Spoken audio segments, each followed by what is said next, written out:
and welcome to the next of our videos looking at aspects of principled negotiation. The particular element we're looking at in this short film is that of generating options. And this really is where we come to the positive purpose of negotiation. Negotiation is, of course, a conversation with a purpose, which is really to try and create a deal that works for everyone. And if it works well and according to the aspirations of principled negotiation, it will not only consolidate relationships, but it may improve relationships and set the path for future positive, constructive, mutually beneficial negotiations. Options, if you remember, are one of the elements that Bruce Patton identified when we looked at the 7 elements of negotiation. They are pieces of potential agreement on which negotiators might possibly agree. As I say, negotiation really is a conversation with a purpose. It needs to be going somewhere, and that means there needs to be something on the table for the parties to talk about that is going to resolve the issue that has led to the negotiation, that is going to make it disappear, or indeed be a constructive solution that will allow some positive purpose to go forward for the future. Fisher and others tell us that the key to wise decision-making lies in selecting from a great number and variety of options, but we really need to create those options first, and as we'll see later on, sometimes we can have actually too many options, and that can bring its own complications. This, remember, is in the context of principled negotiation, which is very much about trying to get the parties round the same side of the table, all looking onto the issue together. It's a mutual problem-solving exercise. And just to remind ourselves once again that one of the key elements of principled negotiation is this idea that the richness in the deal, the potential for good value creating deal making lies in the interests which are not necessarily the things that are articulated straight away, but that's where the goodness lies. That's where we will get to explore exactly where options might arise from. And this can be in the most obvious sense of a trade. So let's think about where our interests are mutual, where there is the idea that we actually share an interest, and you can look at this as a conflict, or you can look at this as the potential for something greater than we have between us. For example, there might be 2 minority shareholders in a business, and they might be competing and thinking about the benefits of the business if they had a greater say in its operation. The potential is there either for a conflict where one wants to buy out the other, or indeed for a merger. And through this, they might take joint control of the business and be able to share a vision of a purposeful future for it. You might also similarly have different interests, and again, from exploring this, from understanding the point of view of the other party and what their underlying interests are, then again you can think of options being generated. So you're moving to work in a new city or town. I need somewhere to live. Well, that isn't a clash of interests, but actually there's something that we can do there that will help us both. I can pay you rent and simply move into your absent property.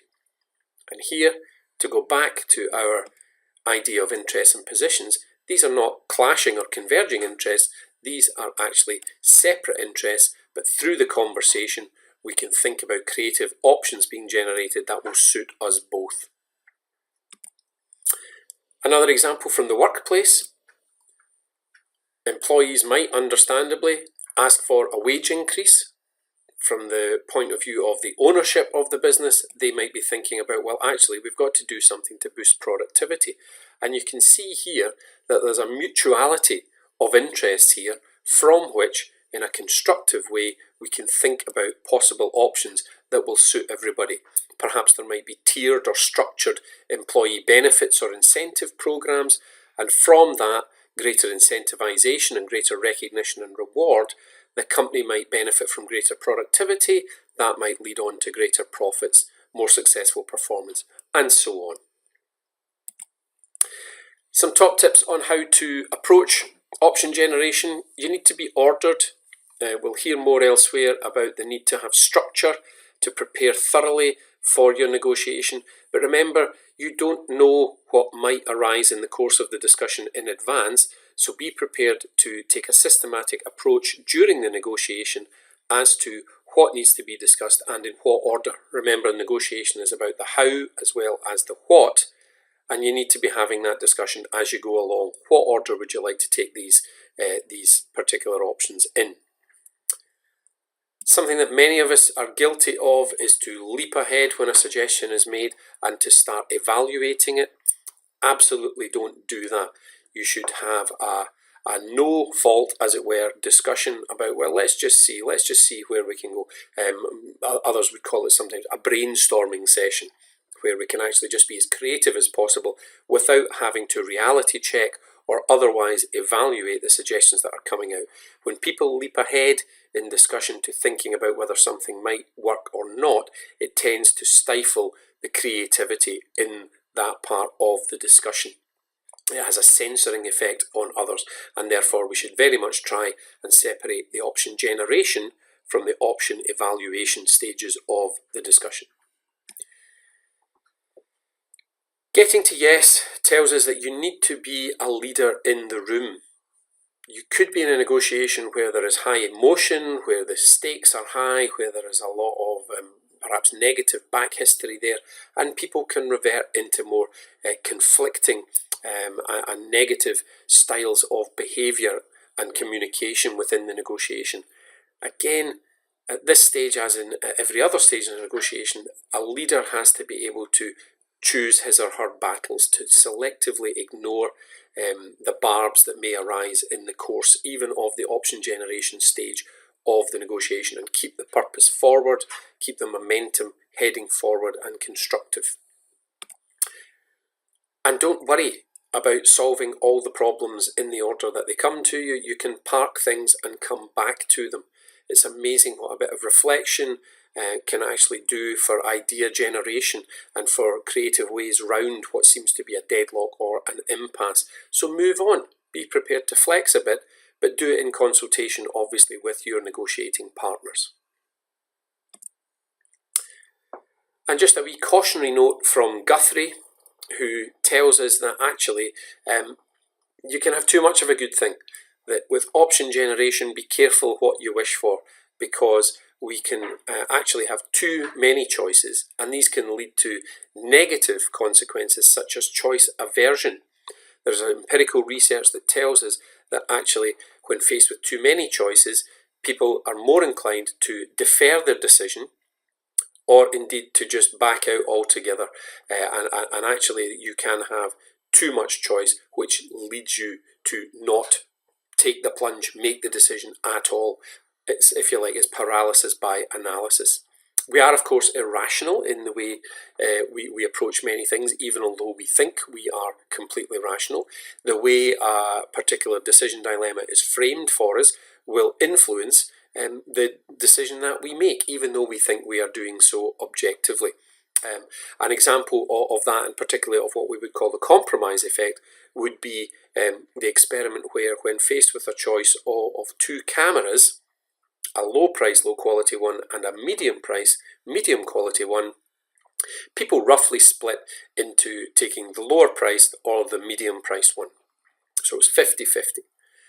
When the same lower and medium price cameras were then added in with a third one, which was high quality and high price, actually 3/4 of people went for the medium price, medium quality one, rather than a third that you might expect if people were being distributed rationally and evenly. And this tells us that the framing of the decision led to a distortion, and people compromised by going for, as it were, the middle ground. Now that is more arbitrary, it's not rational, it's not necessarily based on a proper evaluation of the options that are in front of one. And lastly, there's the idea of negative affect as well. If you like, a kind of buyer's remorse. Having too many options beforehand often leads people to have a sense of regret about the one that they chose in the end, and thinking maybe I could have taken another one. What would the consequences have been if I'd done something differently? And that sense of second guessing your own decisions after the event can leave people with a sense of anxiety and unease.